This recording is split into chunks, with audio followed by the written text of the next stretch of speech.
बिस्मिल्लाहिर्रहमानिर्रहीम, अस्सलाम वालेकुम। ये तो होना ही था। अब चीफ जस्टिस की भी कोई इज्जत नहीं रही।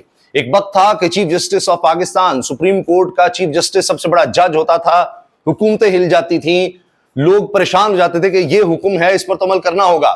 लेकिन जब सुप्रीम कोर्ट के फुल कोर्ट पर भी अमल ना हो रहा हो, मखसूस नशिस्तों पर, तो फिर सबको पैगाम जाता है कि ये तो अपना लगाया गया चीफ जस्टिस है, कुछ नहीं करेगा। तो एक इंस्पेक्टर हो, एक कांस्टेबल हो, कोई भी हो जिसको पता है कि मैं हुकूमत के साथ कहानी फिट कर चुका हूं, तो फिर वो जूते की नोक पे ही रखेगा तमाम अहकामात को, चाहे वो चीफ जस्टिस के हों।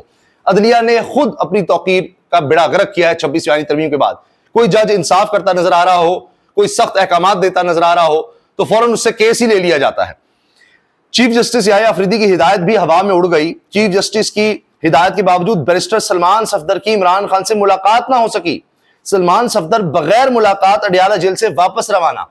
अब सलमान सफदर वो वकील हैं जिनका कोई सियासी स्टेटमेंट नहीं। बाकी आप वकला कह सकते हैं जी, बाकी वकला जो है पैनल में है, कुछ और बात भी करते हैं। ये खालिसतन सिर्फ और सिर्फ लीगल केसेस देखते हैं सलमान सफदर साहब।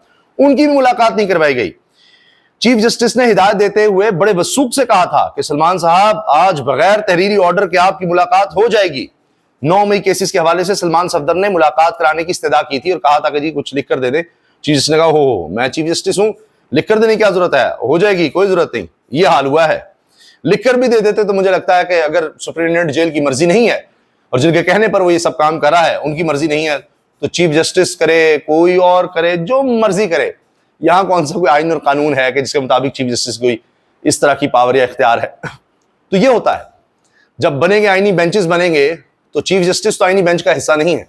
तो आईनी बेंच अलग है, ये चीफ जस्टिस अलग है। अब तो इनका वोट भी नहीं काउंट होता। हुकूमत के पास अक्सरियती वोट है। चीफ जस्टिस और सारे जज एक तरफ भी हो जाएं और हुआ ऐसा, तो वो अपनी मर्जी का जज जहां चाहे लगा सकते हैं। हुकूमत के पास अक्सरियती वोट है। तो खुद आपने, वो कहते हैं, अपनी दाढ़ी किसी और के हाथ में दे देना, अपनी इज्जत खुद गवाई है। जराये के मुताबिक कल जेल मुलाकात में बैरिस्टर गौहर अली खान को जब इमरान खान ने सलमान राजा के लिए पैगाम पहुंचाने का कहा, तो बैरिस्टर गौहर ने कहा, यह पैगाम मेरे जरिए नहीं बल्कि मुलाकातियों में से किसी और शख्सियत के जरिए पैगाम दें। वो पैगाम यह था कि पार्टी डिसिप्लिन इश्यूज को पब्लिक में ना लाएं, तो बात करें बल्कि डिसिप्लिनरी कमेटी के सामने अंदरूने खाना देखें, यानी सबके सामने बात ना करें। चूंकि ये बात भी हो रही है कि सलमान राजा साहब बड़े सख्त हैं और वो किसी क्लासरूम की तरह पार्टी चला रहे हैं। जराये के मुताबिक इमरान खान से सलमान राजा की मुलाकातें बैरिस्टर सैफ ने बंद करवाई हैं। इमरान खान ने सलमान राजा को पार्टी में डिसिप्लिन आने का टास्क दिया था। सलमान राजा की सख्त गुफ्तगू और फैसलों से पार्टी के बेशतर रहनुमा इनके मुखालिफ हो चुके। इमरान खान से मिलने वाले लोग भी मुसलसल सलमान राजा की शिकायतें लगा रहे हैं, जिसके बाद इमरान खान ने सलमान राजा को पैगाम भिजवाया है कि पार्टी डिसिप्लिन से मुतालिक मीडिया में गुफ्तगू ना करें, क्योंकि सलमान राजा से मुलाकात होने नहीं दी जा रही। तो एक तरफ से जाके जब आप कान भरेंगे, एक बंदा जेल में है, तो उसको लगेगा कि अच्छा ये सारे झूठ तो नहीं बोल रहे होंगे। तो अब जब तक सलमान राजा साहब की मुलाकात नहीं होगी, दोनों रुख तो नहीं जाएंगे तस्वीर के। चीफ जस्टिस याह्या अफरीदी की हिदायत नजरअंदाज, बैरिस्टर सलमान सफदर की इमरान खान से मुलाकात ना हो सकी। सुप्रीटेंडेंट अडियाला जेल बड़ा है चीफ जस्टिस ऑफ पाकिस्तान से। ये साफ ही लिख रहे हैं ये बातें। ये इस वक्त मुल्क की सूरत हाल है।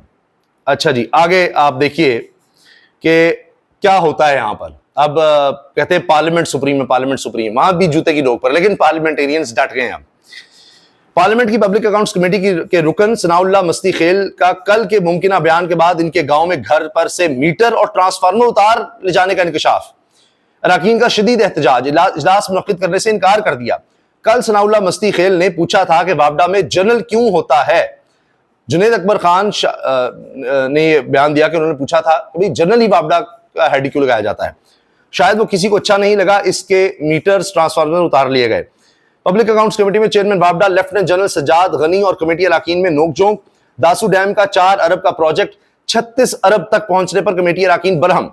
जहां देखे जर्नैलों के खांचे नजर आते हैं। सनाउल्लाह मस्ती खेल, प्रोजेक्ट की रकम कहां से कहां पहुंच गई और यहां आंखों में, अच्छा ये रियाजुल हक साहब ने तस्वीर शेयर करते हुए ये बातें लिखी हैं। Chairman public accounts committee Junaid Akbar ने सनाउल्लाह मस्ती खेल और इनके रिश्तेदारों की बिजली के मीटर्स काटने के वाकये की मजम्मत करते हुए इसे पार्लियामेंट की तौहीन करार दिया है। कहते हैं कि आज सेक्रेटरी पावर को बुलाया था, कल फेस्को चीफ को भी बुलाऊंगा। लें, अब वो भी अफसरों की पेशियों के पीछे लग गए कि ऐसी की तैसी। अच्छा ऐसे तो फिर ऐसे ही सही, तो ये बाबुओं को बुलाएंगे, इनको बेइज्जत करेंगे, ये हमारे साथ ऐसे कर रहे हैं। अवाम की इज्जत नहीं, जब वोट की इज्जत नहीं है, वो मियां नवाज शरीफ कहते वोट को इज्जत दो, उन्होंने खुद ही उसी से यूटर्न ले लिया। जब अवाम की नहीं है, किसी की नहीं है, तो पार्लियामेंट की इज्जत क्या होनी है। लेकिन बहरहाल अब बाबुओं को भी जरा ये कह रहे हैं हम दिखाएंगे। ये कमेटी पे हमला नहीं है, ये पार्लियामेंट पे हमला है और ये जमहूरियत पे हमला है। नहीं जी, वो कह रहे हैं पार्लियामेंट और जमहूरियत पर हमला है। अच्छा, इस पर सनाउल्लाह मस्ती खेल ने भी इस चीज़ की मजम्मत की है और कह रहे हैं जी हमारे गाँव के देखिए मीटर ही उतार लिए। बलूचिस्तान से मादनियात वाला बिल कैसे मंजूर हुआ? अतर काजमी साहब साफ़ी हैं, उन्होंने ट्वीट किया है। बलूचिस्तान असम्बली के एक रुकन ने मुझे बताया कि हमारे सामने अंग्रेजी में बिल का मुसविदा रखा गया और हमें बताया गया कि तनख्वाहों में इजाफे का बिल है, जिसे अरकान ने मंजूर कर लिया। बाद में पता चला कि दूसरा यानी मादनियात वाला बिल है, साहबजादा हामिद रजा। अब ये इंकशाफ है। बहरहाल JUI के लोग भी कह रहे हैं जी हमारे लोगों ने किस तरह वोट दे दिया, हम उनके खिलाफ एक्शन लेंगे। खैबर पख्तूनख्वा में भी अब ये बात बनी हुई है कि जब तक इमरान खान से मुशावरत नहीं हो जाती हम ये बिल मंजूर नहीं करेंगे। तो ये भी अब कंट्रोवर्शियल हो गया है, ये बिल भी मादनियात का। कह रहे थे कि जी विफाक का इसमें इंटरेस्ट था, विफाकी हुकूमत की तरफ से आया है। अब वहां भी एक और गेम चल पड़ी है। इमरान खान से मुलाकात ना करवाने के अमल को हम एक हद तक बर्दाश्त करेंगे, वरना फिर हम इमरान खान की इजाजत के बगैर ही एहतजाज के लिए सड़कों पर निकल आएंगे। जुनैद अकबर, सदर PTI खैबर पख्तूनख्वा। और मैं रियासत को, रियासती इदारों को ये खबरदार करना चाहता हूँ कि अगर आप लोग ये समझ रहे हैं कि खान साहब से हमारी न मुलाकात करके तो हम अपने जन हमने अगर एक हद तक हम गुज़ार करेंगे, इंतजार करेंगे, अगर नहीं तो फिर हम खान साहब की इजाजत के बगैर फिर हम एहतजाज करेंगे। नहीं जी, खान की इजाजत के बगैर ही हम एहतजाज पर निकल पड़ेंगे। वैसे ही हमने देखा है खैबर पख्तूनख्वा में कन्वेंशन पर कन्वेंशन, कभी स्वात, कभी पेशावर, कभी करक, हर जगह एबटाबाद बहुत चार्ज माहौल था। तो ऐसा लगता है कि अगर इमरान खान के बगैर भी कॉल दे दी गई कि जी उससे तो बात नहीं हो पा रही, उसके तरफ से कोई बयान नहीं आने दिया जा रहा, तो हम खुद निकलते हैं, तो कारकुन खुद भी निकल आएंगे। वैसे भी इनकी लीडरशिप पर पहले ही बहुत प्रेशर है। GHQ हमला केस में सरकारी गवाह आज भी पेश ना हो सके, समाअत फिर मुलतवी। लें जी, ये पेश ही नहीं हो रहे, गवाह ही नहीं पेश हो रहे। इमरान खान के खिलाफ गवाह हैं, दीगर लोगों के खिलाफ गवाह हैं और अदालत भी लगती है जेल के अंदर, लेकिन पेश ही नहीं होते। इंसदाद दहशतगर्दी अदालत ने 2 गवाहों, मजिस्ट्रेट और मुद्दई मुकदमा को तलब कर रखा था। अब ये मजिस्ट्रेट भी है और इसके अलावा एक पुलिस एहलकार है, ये 2 हैं और ये महीनों से नहीं आ रहे, जबकि 4 माह में कहा जा रहा है जी ट्रायल मुकम्मल होना है। तो ये आप देखें, सबूत हैं, सारा कुछ है, तो सरकारी गवाह हैं, सरकार के हैं, कहां भाग गए, क्यों नहीं आ रहे ये दोनों गवाह? आप अंदाजा लगाइए, गवाह ही नहीं मिल रहे इमरान खान के खिलाफ। इस्लामाबाद हाईकोर्ट का 4 लापता अफगान भाइयों को 2 हफ्तों में बाजियाब कराने का हुक्म।